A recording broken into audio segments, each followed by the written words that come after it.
আমরা তো অন্ধ ছিলাম এতকাল, কিন্তু এখানে এসে আমাদের চোখ খুলে গেছে। কেন খুলে গেছে? এখানে এসে আমরা অনেক কিছু শিখতে পারছি, জানতে পারছি, দেখতে পাচ্ছি।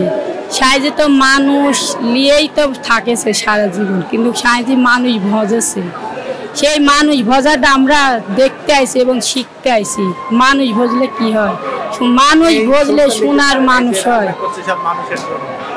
মানুষ ভজলে সোনার মানুষ হয়। সাইজে সারা বছর সাইজে মানুষ ভজে গেছে, তাই আজকে সাইজির সাথে সবাই প্রেম প্রীতি করেছে বলে সাইজি সবাই সাইজির কাছে আসি, সবাই কাঁদতে কাঁদতে গেছে। আমরা আসি হাসতে হাসতে যাই, কাঁদতে কাঁদতে। কেন জানি? সাইজিকে ভালোবাসিছি। সাইজিকে ফেলা তুই আমাদের কখনো মন হয় না যে বাসায় ফিরে যাও। এইবার মনে হচ্ছে মেলাটা খুব সুন্দরভাবে জমবে এবং এবার পরিবেশটা খুব সুন্দর করা হয়েছে।